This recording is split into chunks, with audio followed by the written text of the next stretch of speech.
तो इस समय प्रधानमंत्री का उत्तर प्रदेश दौरा जारी है, जिसमें प्रधानमंत्री नरेंद्र मोदी इन ताजा तस्वीरों के जरिए आप देख सकते हैं कि उत्तर प्रदेश के संभल में श्री कल्की धाम मंदिर का शिलान्यास कार्यक्रम चल रहा है, जहां प्रधानमंत्री नरेंद्र मोदी भूमि पूजन और शिलान्यास कार्यक्रम में शामिल हो रहे हैं। यहां आप देख सकते हैं तस्वीरों के जरिए कि उत्तर प्रदेश के मुख्यमंत्री योगी आदित्यनाथ उनके साथ हैं, साथ ही उनके साथ कल्की धाम के अध्यक्ष भी मौजूद हैं जो आचार्य प्रमोद कृष्णम जी हैं। और यहाँ कल्की धाम मंदिर का शिलान्यास कार्यक्रम चल रहा है और मंत्रोच्चार के साथ इस शिलान्यास कार्यक्रम का आयोजन हो रहा है और इस मंदिर की आधारशिला रखी जा रही है। आपको बता दें कि ये जो मंदिर है वो 5 एकड़ में बनकर तैयार होगा, जिसमें 5 साल का समय लगेगा। और आपको बता दें कि भगवान कल्की जो है वो प्रभु विष्णु का 10वां अवतार माने जाते हैं और संभल में बनने जा रहे श्री कल्की धाम को विश्व का सबसे अनोखा मंदिर कहा जा रहा है। इस मंदिर में भगवान विष्णु के 10 अवतारों के लिए 10 अलग अलग गर्भगृह होंगे और इसी गर्भगृह का जो भूमि पूजन है वो प्रधानमंत्री नरेंद्र मोदी इस समय आप देख रहे हैं कि कर रहे हैं। और लगातार ये तस्वीरें बयां कर रही हैं कि कैसे आस्था के साथ साथ जो इस मंदिर के साथ जो बाकी का क्षेत्र है उसका भी विकास होगा।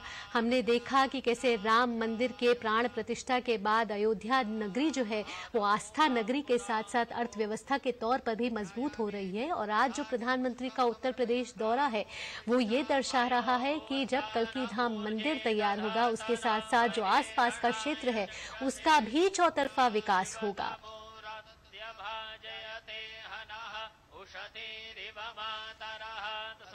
आपको बता दें कि इस कार्यक्रम में अनेक संत, धार्मिक नेता और अन्य गणमान्य लोग शामिल हैं और आचार्य प्रमोद कृष्णम जी जो हैं वो श्री कल्की धाम के अध्यक्ष हैं, जो प्रधानमंत्री नरेंद्र मोदी के साथ इस समय मौजूद हैं।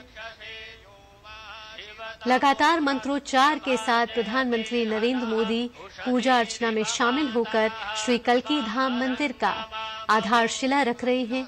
इस मंदिर का शिलान्यास हो रहा है और आपको बता दें कि इसके बाद प्रधानमंत्री Uttar Pradesh global investor summit 2023 के चौथे ग्राउंड ब्रेकिंग समारोह में पूरे उत्तर प्रदेश में 10 लाख करोड़ रुपए से अधिक लागत की 14,000 परियोजनाओं का शुभारंभ करेंगे।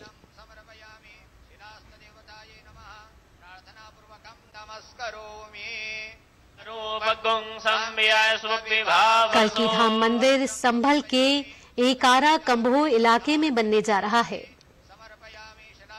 और इस मंदिर की आधारशिला आज रखी जा रही है। प्रधानमंत्री नरेंद्र मोदी उत्तर प्रदेश के संभल में मौजूद हैं, जहां श्री कल्की धाम भूमि पूजन किया जा रहा है। प्रधानमंत्री के साथ उत्तर प्रदेश के मुख्यमंत्री और साथ ही कल्की धाम के अध्यक्ष मौजूद हैं। आपको बता दें कि श्री कल्की धाम का निर्माण श्री कल्की धाम निर्माण ट्रस्ट द्वारा किया जा रहा है, जिसके अध्यक्ष हैं आचार्य प्रमोद कृष्णम जी।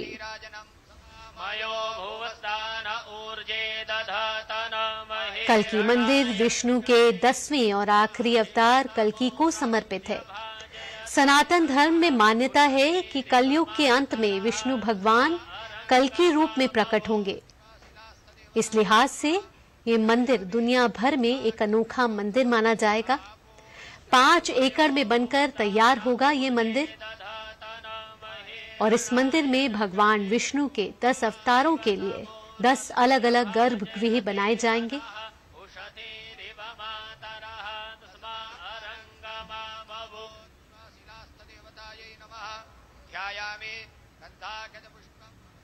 और ये भूमि पूजन के जरिए गर्भगृह में आधारशिला रखने का कार्यक्रम प्रधानमंत्री नरेंद्र मोदी के द्वारा किया गया। तस्वीरों के जरिए आप देख सकते हैं कि कल्की धाम की आधारशिला रखी जा रही है। आज का दिन उत्तर प्रदेश के संभल क्षेत्र के लिए अहम, महत्वपूर्ण, ऐतिहासिक कार्यक्रम में अनेक धार्मिक नेता, संत और गणमान्य व्यक्ति शामिल हैं। आपको बता दें कि ये मंदिर 5 वर्षों में तैयार हो जाएगा और कल्की धाम परिसर जो है वो 5 एकड़ में बनकर तैयार होगा। बेहद ही ऐतिहासिक तस्वीरें आपकी टीवी स्क्रीन पर, जहां उत्तर प्रदेश के संभल क्षेत्र में प्रधानमंत्री नरेंद्र मोदी ने श्री कल्की धाम मंदिर की आधारशिला रखी। भूमि पूजन में वे शामिल हुए और यहां उनके साथ उत्तर प्रदेश के मुख्यमंत्री योगी आदित्यनाथ और श्री कल्की धाम निर्माण ट्रस्ट के अध्यक्ष आचार्य प्रमोद कृष्णम जी खुद मौजूद रहे।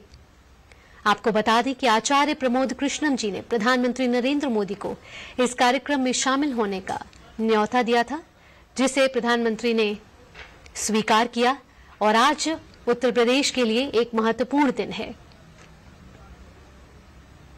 इसके बाद प्रधानमंत्री एक और महत्वपूर्ण कार्यक्रम में शामिल होंगे, जहां प्रधानमंत्री यूपी ग्लोबल इन्वेस्टर्स समिट 2023 के चौथे ग्राउंड ब्रेकिंग समारोह में पूरे उत्तर प्रदेश के लिए 10 लाख करोड़ रुपए से अधिक लागत की 14,000 परियोजनाओं का शुभारंभ करेंगे। और ये परियोजनाएं विनिर्माण, नवीकरणीय ऊर्जा, आईटी, आईटीईएस, खाद्य प्रसंस्करण, आवास और रियल एस्टेट, आतिथ्य और मनोरंजन, शिक्षा जैसे क्षेत्रों से संबंधित हैं। आपको बता दें कि इस कार्यक्रम में उत्तर प्रदेश में 10 लाख करोड़ रुपए से अधिक की 14,000 परियोजनाओं की शुरुआत करेंगे। माननीय प्रधानमंत्री महोदय आनंद धाम वृंदावन के रितेश्वर जी महाराज के साथ संवाद करते हुए जमुना अखाड़ा के आचार्य महामंडलेश्वर श्री अवधेशानंद गिरि जी,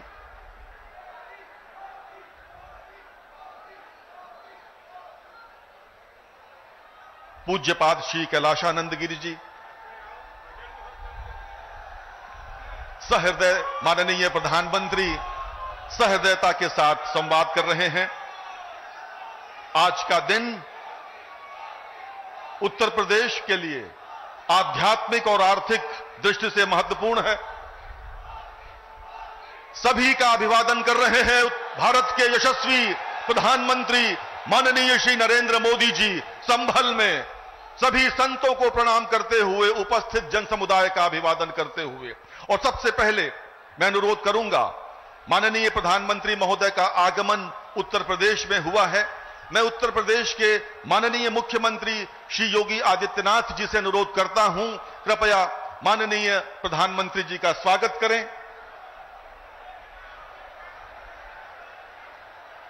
यदा यदा हि धर्मस्य ग्लानिर्भवति भारत अभ्युत्थानम् अधर्मस्य तदात्मानं सृजाम्यहम् परित्राणाय साधूनां विनाशाय च दुष्कृतां धर्म संस्थापनार्थाय संभवामि युगे युगे।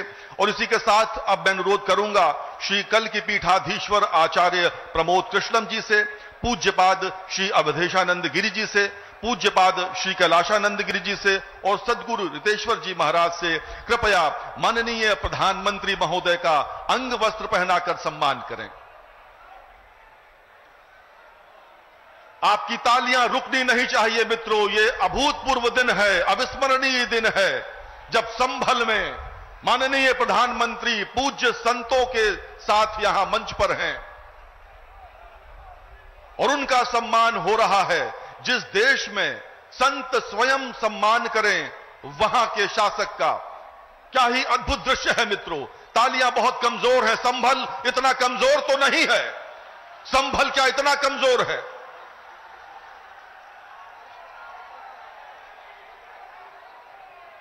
और स्मृति चिन्ह श्री कल्की धाम की प्रतिकृति भेंट कर रहे हैं माननीय प्रधानमंत्री को श्री कल्की पीठाधीश्वर और अन्य सभी संत, पूज्य संत अवधेशानंद गिरि जी, कैलाशानंद जी, रितेश्वर जी महाराज। ऐसा होगा आपके जनपद में बनने वाला श्री कल्की धाम। और आप सभी संतों से अनुरोध है, कृपया माननीय मुख्यमंत्री महोदय का सम्मान करें। उत्तर प्रदेश के लोकप्रिय मुख्यमंत्री श्री योगी आदित्यनाथ जी का सम्मान कर रहे हैं।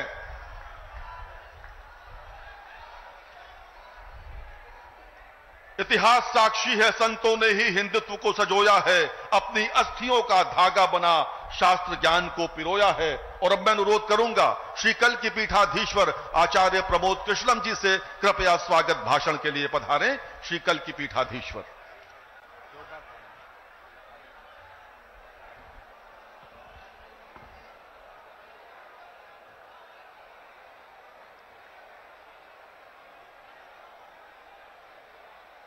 परम सम्मानित, परम आदरणीय, परम श्रद्धेय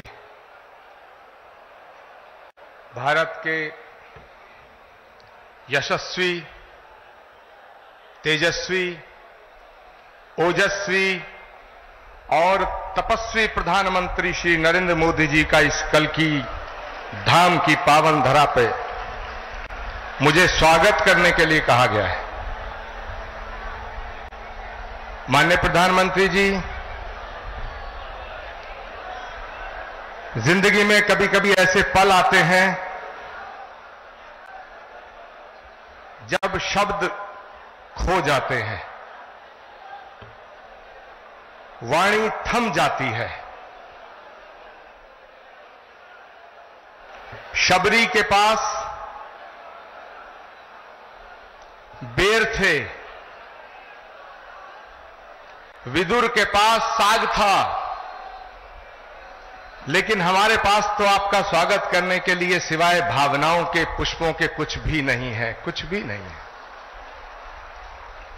माननीय प्रधानमंत्री महोदय, इस मंच पे परम श्रद्धेय स्वामी अवधेशानंद गिरी जी, परम श्रद्धेय स्वामी कैलासानंद जी, सदगुरु ऋषिकेश्वर जी महाराज और उत्तर प्रदेश के लोकप्रिय और सशक्त मुख्यमंत्री आदित्यनाथ जी महाराज विराजमान हैं। मैं सबको उनके श्री चरणों में अपना प्रणाम निवेदित करता हूं। माननीय प्रधानमंत्री जी, देश के कोने कोने से आए तमाम संत वृंद, कोई हरिद्वार से पधारा है, कोई गुजरात से पधारा है, कोई तमिलनाडु, केरल और आंध्र प्रदेश से पधारा है, कोई आसाम से आया है, कोई देवभूमि उत्तराखंड और हिमाचल प्रदेश से आया है। ये हजारों संतों का जो समूह आज इकट्ठा हुआ है, ये सनातन धर्म के उस उद्घोष के सपने को साकार करने के लिए इकट्ठा हुआ है।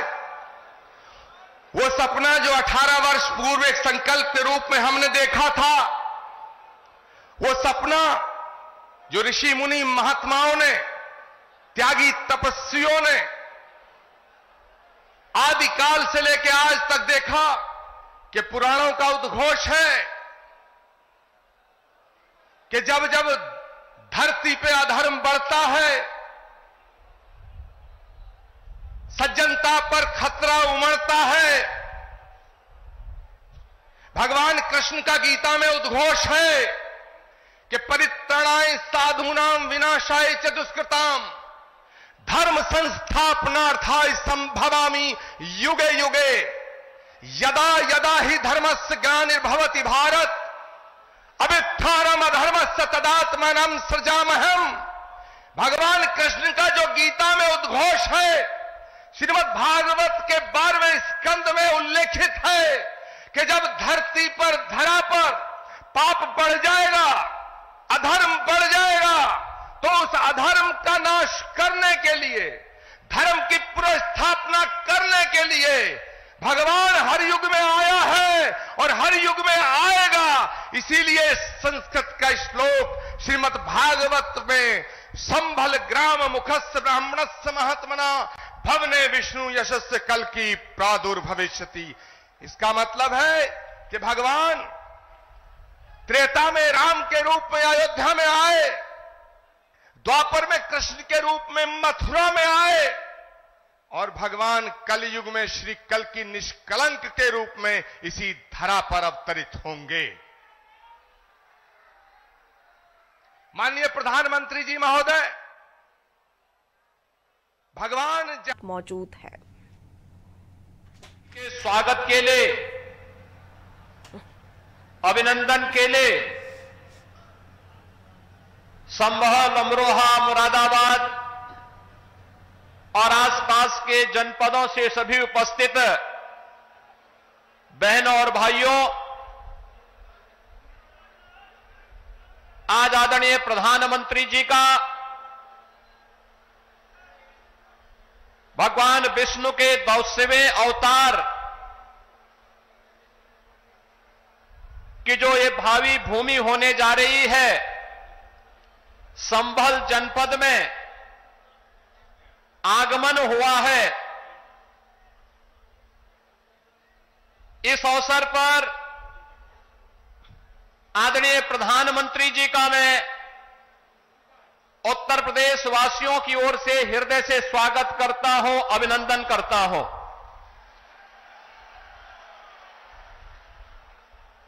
अयोध्या में 5 सदी के इंतजार को समाप्त करने के उपरांत प्रभु श्री रामलला के भव्य मंदिर को बनाने और रामलला को विराजमान करवाने के उपरांत पहली बार संयुक्त अरब अमीरात के अबू धाबी में भगवान श्री नारायण के ही भव्य मंदिर के भव्य उद्घाटन कार्यक्रम के उपरांत आदरणीय प्रधानमंत्री जी का आगमन इस संभल जनपद में हुआ है।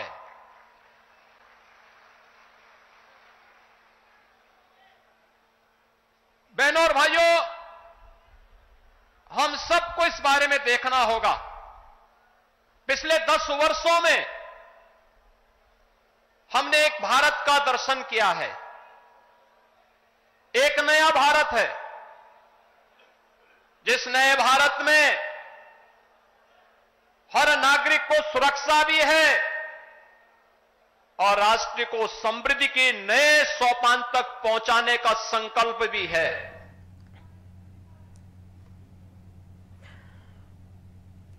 तो देखिए, आपको ये सीधी तस्वीरें दिखा रहे हैं संभल से, जहां पर मुख्यमंत्री योगी आदित्यनाथ ने संबोधन दिया और उसके साथ ही साथ इस दौरान प्रधानमंत्री नरेंद्र मोदी भी मौजूद है। अभी आप संतों आचार्यों की उपस्थिति में मुझे भव्य कल्की धाम के शिलान्यास का सौभाग्य मिला है। मुझे विश्वास है कि कल्की धाम भारतीय आस्था के एक और विराट केंद्र के रूप में उभरकर सामने आएगा। मैं सभी देशवासियों को और विश्व के सभी श्रद्धालुओं को शुभकामनाएं देता हूं। अभी आचार्य जी कह रहे थे कि 18 साल की प्रतीक्षा के बाद आज ये अवसर आया है। वैसे भी आचार्य जी कई ऐसे अच्छे काम हैं जो कुछ लोग मेरे लिए ही छोड़ करके चले गए हैं।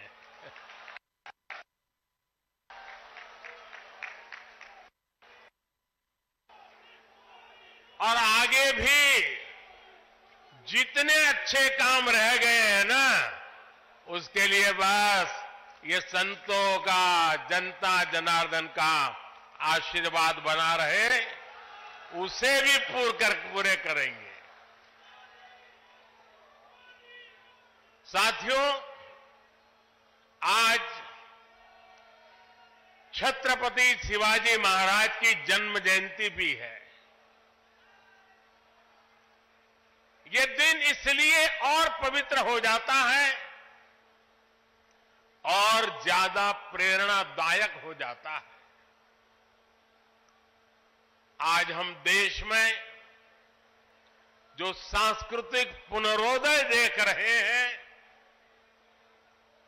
आज अपनी पहचान पर गर्व और उसकी स्थापना का जो आत्मविश्वास दिख रहा है, वो प्रेरणा हमें छत्रपति शिवाजी महाराज से ही मिलती है। मैं इस अवसर पर छत्रपति शिवाजी महाराज के चरणों में श्रद्धापूर्वक नमन करता हूं, उन्हें श्रद्धांजलि अर्पित करता हूं। साथियों, पिछले दिनों जब प्रमोद कृष्णम जी मुझे निमंत्रण देने के लिए आए थे, जो बातें उन्होंने बताई उसके आधार पर मैं कह रहा हूं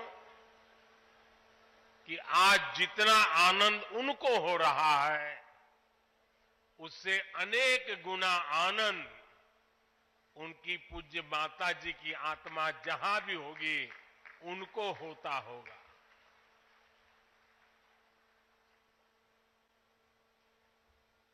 और मां के वचन के पालन के लिए एक बेटा कैसे जीवन खपा सकता है, ये प्रमोद जी ने दिखा दिया।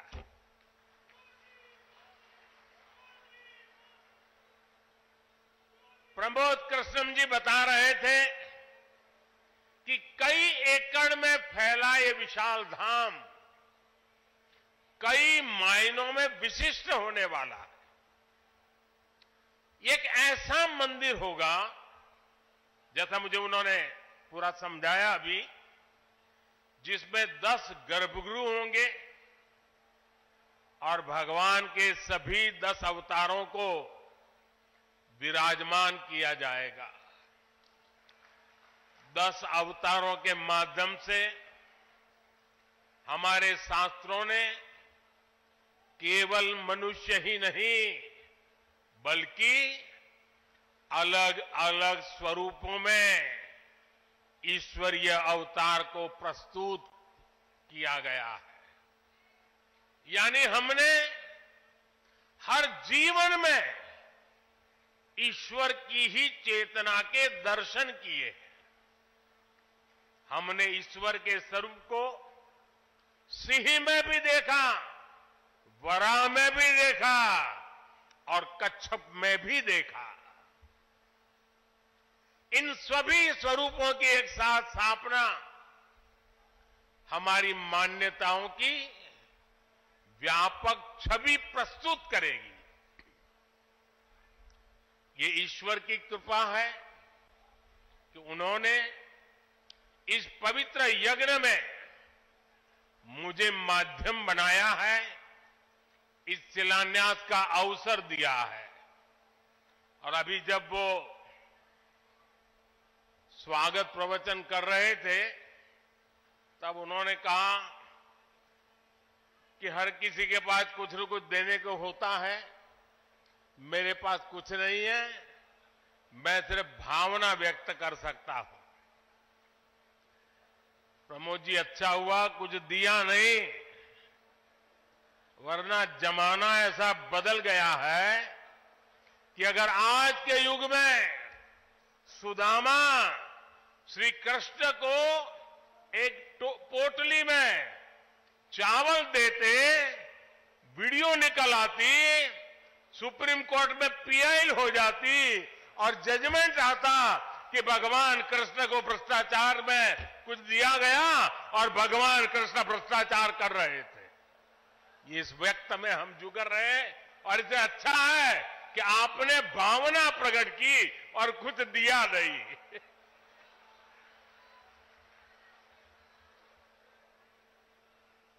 मैं इस शुभ कार्य में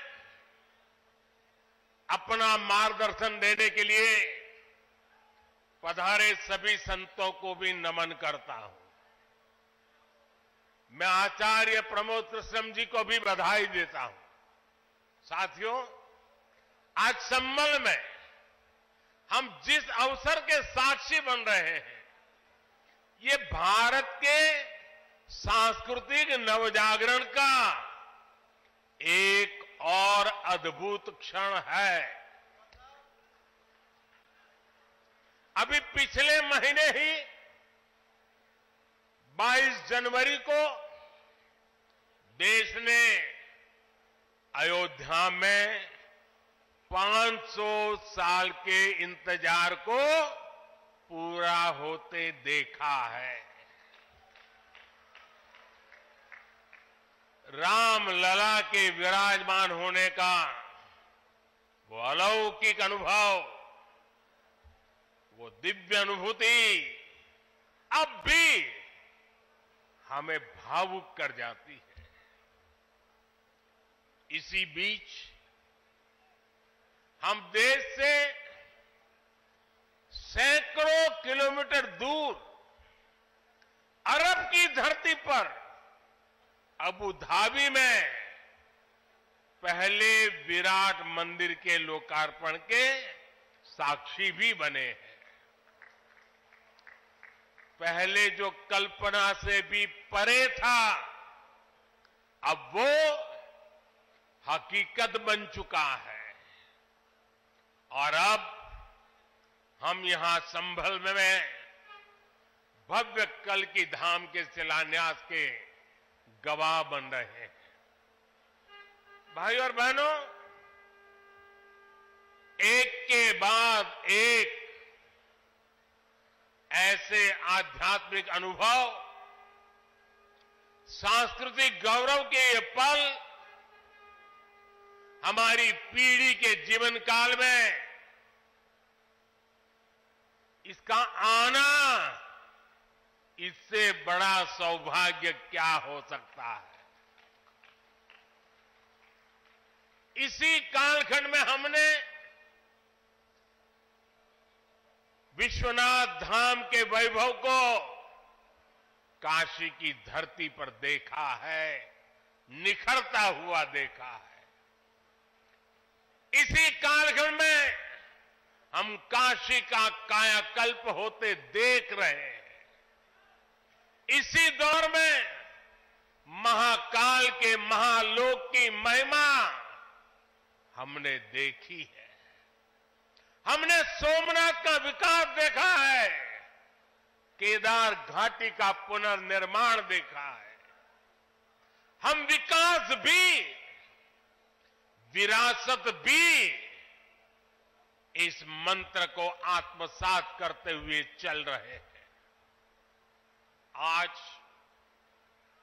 एक और हमारे तीर्थों का विकास हो रहा है, तो दूसरी ओर शहरों में हाई टेक इंफ्रास्ट्रक्चर भी तैयार हो रहा है।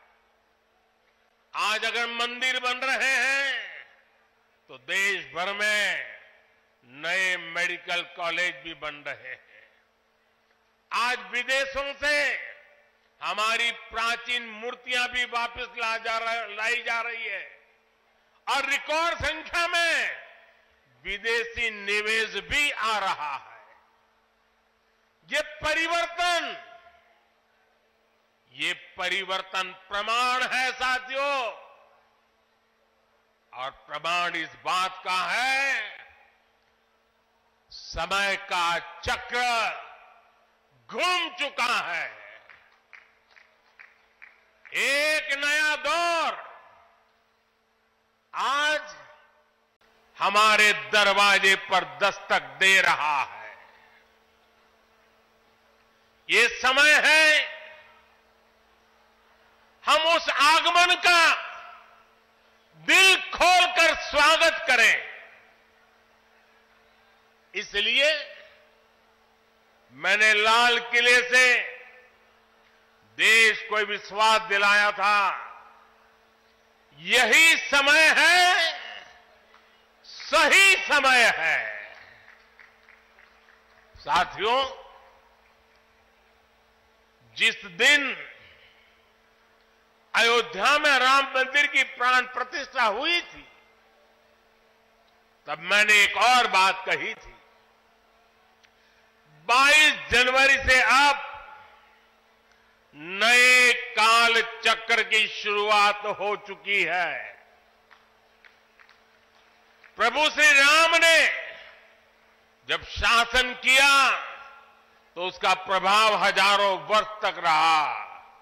उसी तरह राम लला के विराजमान होने से अगले 1000 वर्षों तक भारत के लिए एक नई यात्रा का शुभारंभ हो रहा है।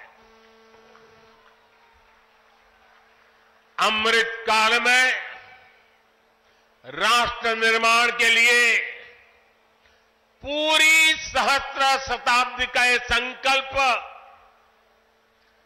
केवल एक अभिलाषा भर नहीं है, ये एक ऐसा संकल्प है जिसे हमारी संस्कृति ने हर कालखंड में जीकर दिखाया है।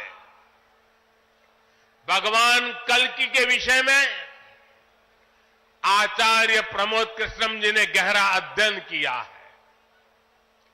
भगवान कल्कि के अवतार से जुड़े कई सारे तथ्य और शास्त्रीय जानकारियां भी आचार्य प्रमोद कृष्णम जी मुझे बता रहे थे। जैसे उन्होंने बताया कि कल्कि पुराण में लिखा है, शंबले वस तस्तच्छ सहस्त्र परिवत्सरा, यानी भगवान राम की तरह ही कल्कि का अवतार भी हजारों वर्षों की रूपरेखा तय करेगा। इसलिए भाइयों और बहनों, हम ये कह सकते हैं कि कल्कि काल चक्र के परिवर्तन के प्रणेता भी है और प्रेरणा स्रोत भी है। और शायद इसीलिए कल्कि धाम एक ऐसा स्थान होने जा रहा है जो उन भगवान को समर्पित है जिनको अभी अवतार होना बाकी है। अब कल्पना करिए, हमारे शास्त्रों में सैकड़ों हजारों साल पहले भविष्य को लेकर इस तरह की अवधारणा लिखी गई। हजारों वर्ष बाद की घटनाओं के लिए भी सोचा गया। ये कितना अद्भुत है, और ये भी कितना अद्भुत है कि आज प्रमोद कृष्णम जैसे लोग पूरे विश्वास के साथ उन मान्यताओं को आगे बढ़ा रहे हैं, अपना जीवन खपा रहे हैं। वो भगवान कल्कि के लिए मंदिर बना रहे हैं, उनकी आराधना कर रहे हैं। हजारों वर्ष बाद की आस्था और अभी से उसकी तैयारी, यानी हम लोग भविष्य को लेकर कितने तैयार रहने वाले लोग हैं। इसके लिए तो प्रमोद कृष्णम जी वाकई सराहना के पात्र है। मैं तो प्रमोद कृष्णम जी को एक राजनीतिक व्यक्ति के रूप में दूर से जानता था, मेरा परिचय नहीं था। लेकिन अभी जब कुछ दिन पहले मेरी उनसे पहली मुलाकात हुई तो ये भी पता चला कि वो ऐसे धार्मिक आध्यात्मिक कार्यों में कितनी मेहनत से लगे रहते हैं। कल्कि मंदिर के लिए इन्हें पिछली सरकारों से लंबी लड़ाई लड़नी पड़ी, कोर्ट के चक्कर भी लगाने पड़े। वो मुझे बता रहे थे कि एक समय उन्हें कहा जा रहा था कि मंदिर बनाने से शांति व्यवस्था बिगड़ जाएगी। आज हमारी सरकार में प्रमोद कृष्णम जी निश्चिंत होकर इस काम को शुरू कर पाए हैं। मुझे भरोसा है कि मंदिर इस बात का प्रमाण होगी कि हम बेहतर भविष्य को लेकर कितने सकारात्मक रहने वाले लोग हैं। साथियों, भारत पराभव से भी विजय को खींच करके लाने वाला राष्ट्र है। वर्षों तक इतने आक्रमण हुए, कोई और देश होता, कोई और समाज होता तो लगातार इतने आक्रमणों की चोट से पूरी तरह नष्ट हो गया होता। फिर भी हम न केवल डटे रहे बल्कि और भी ज्यादा मजबूत होकर सामने आए। आज सदियों के वो बलिदान फलीभूत हो रहे हैं। जैसे कोई बीज वर्षों के अकाल में पड़ा रहा हो, लेकिन जब वर्षा काल आता है तो वो बीज अंकुरित हो उठता है। वैसे ही आज भारत के अमृत काल में भारत के गौरव, भारत के उत्कर्ष और भारत के सामर्थ्य का बीज अंकुरित हो रहा है। एक के बाद एक हर क्षेत्र में कितना कुछ नया हो रहा है। जैसे देश के संत और आचार्य नए मंदिर बनवा रहे हैं, वैसे ही मुझे ईश्वर ने राष्ट्र रूपी मंदिर के नवनिर्माण का दायित्व सौंपा है। मैं दिन रात राष्ट्र रूपी मंदिर को भव्यता देने में लगा हूं, उसके गौरव का विस्तार कर रहा हूं। इस निष्ठा के परिणाम भी हमें उसी तेजी से मिल रहे हैं। आज पहली बार भारत उस मुकाम पर है जहां हम अनुसरण नहीं कर रहे हैं, उदाहरण पेश कर रहे हैं। आज पहली बार भारत को टेक्नोलॉजी और डिजिटल टेक्नोलॉजी के क्षेत्र में संभावनाओं के केंद्र के रूप में देखा जा रहा है। हमारी पहचान इनोवेशन हब के तौर पर हो रही है। हम पहली बार दुनिया की 5वीं सबसे बड़ी अर्थव्यवस्था जैसे बड़े मुकाम पर पहुंचे हैं। हम चंद्रमा के दक्षिण ध्रुव तक पहुंचने वाले पहले देश बने हैं। पहली बार भारत में वंदे भारत और नमो भारत जैसी आधुनिक ट्रेनें चल रही है। पहली बार भारत में बुलेट ट्रेन चलने की तैयारी हो रही है। पहली बार हाईटेक हाईवे, एक्सप्रेसवे का इतना बड़ा नेटवर्क और उसकी ताकत देश के पास है। पहली बार भारत का नागरिक, चाहे वो दुनिया के किसी भी देश में हो, अपने आप को इतना गौरवान्वित महसूस करता है। देश में सकारात्मक सोच और आत्मविश्वास का ये जो ज्वार हम देख रहे हैं, एक अद्भुत अनुभूति है।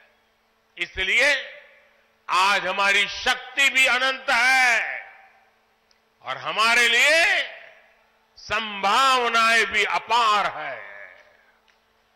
साथियों, राष्ट्र को सफल होने के लिए ऊर्जा सामूहिकता से मिलती है। हमारे वेद कहते हैं, सहस्त्र शीर्षा पुरुष, सहस्त्र शीर्षा पुरुष, सहस्त्राक्ष सहस्त्रपाद, अर्थात निर्माण के लिए हजारों, लाखों, करोड़ों हाथ है। गतिमान होने के लिए हजारों, लाखों, करोड़ों पैर है। आज हमें भारत में उसी विराट चेतना के दर्शन हो रहे हैं। सबका साथ, सबका विकास, सबका विश्वास और सबका प्रयास, इस भावना से हर देशवासी एक भाव से, एक संकल्प से राष्ट्र के लिए काम कर रहा है। आप पिछले 10 वर्षों में कार्यों के विस्तार को देखिए। 4 करोड़ से ज्यादा लोगों को प्रधानमंत्री आवास योजना के तहत पक्के घर, 11 करोड़ परिवारों को शौचालय यानी इज्जत घर, 2.5 करोड़ परिवारों को घर में बिजली, 10 करोड़ से अधिक परिवारों को पानी के लिए कनेक्शन, 80 करोड़ लोगों को मुफ्त राशन, 10 करोड़ महिलाओं को कम कीमत पर गैस सिलेंडर, 50 करोड़ लोगों को स्वस्थ जीवन के लिए आयुष्मान कार्ड, करीब 10 करोड़ किसानों को किसान सम्मान निधि। कोरोना काल में हर देशवासी को मुफ्त वैक्सीन, स्वच्छ भारत जैसा बड़ा अभियान। आज पूरी दुनिया में भारत के इन कामों की चर्चा हो रही है। इस स्केल पर काम इसलिए हो सके क्योंकि सरकार के इन प्रयासों से देशवासियों का सामर्थ्य जुड़ गया। आज लोग सरकार की योजनाओं का लाभ दिलाने के लिए गरीबों की मदद कर रहे हैं। लोग 100% सैचुरेशन के अभियान में हिस्सा बन रहे हैं। गरीब की सेवा का ये भाव समाज को नर में नारायण की प्रेरणा देने वाले हमारे आध्यात्मिक मूल्यों से मिली है। इसलिए देश ने विकसित भारत का निर्माण और अपनी विरासत पर गर्व के 5 प्राणों का आह्वान किया है। साथियों, भारत जब भी बड़े संकल्प लेता है, उसके मार्गदर्शन के लिए ईश्वरीय चेतना किसी न किसी रूप में हमारे बीच जरूर आती है। इसलिए गीता में भगवान श्री कृष्ण ने कहा, संभवामि युगे युगे, इतना बड़ा आश्वासन दे दिया है। लेकिन इस वचन के साथ ही तो हमें ये आदेश भी देते हैं कि कर्मण्येवाधिकारस्ते मा फलेषु कदाचन, अर्थात हमें फल की चिंता के बिना कर्तव्य भाव से कर्म करना है। भगवान का ये वचन, उनका ये निर्देश आज 140 करोड़ देशवासियों के लिए जीवन मंत्र की तरह है। अगले 25 वर्षों के इस कर्तव्य काल में हमें परिश्रम की पराकाष्ठा करनी है। हमें निस्वार्थ भाव से देश सेवा को सामने रखकर काम करना है। हमारे हर प्रयास में, हमारे हर काम से राष्ट्र को क्या लाभ होगा, ये प्रश्न हमारे मन में सबसे पहले आना चाहिए। यही प्रश्न राष्ट्र की सामूहिक चुनौतियों के समाधान पेश करेगा। मुझे विश्वास है कि भगवान कल्कि के आशीर्वाद से संकल्पों की हमारी ये यात्रा समय से पहले सिद्धि तक पहुंचेगी।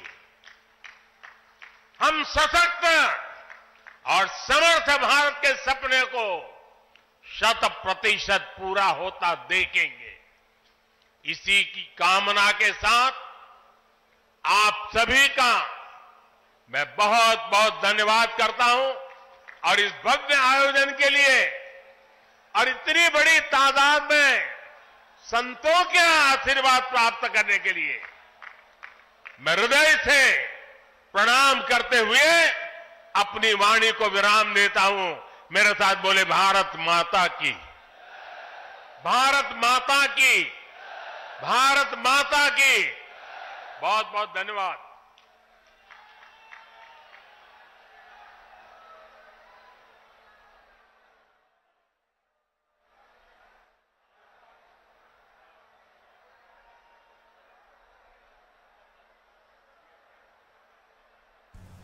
तो देखिए, संभल से आपको ये सीधी तस्वीरें दिखा रहे हैं जहां पर प्रधानमंत्री नरेंद्र मोदी कार्यक्रम में मौजूद है।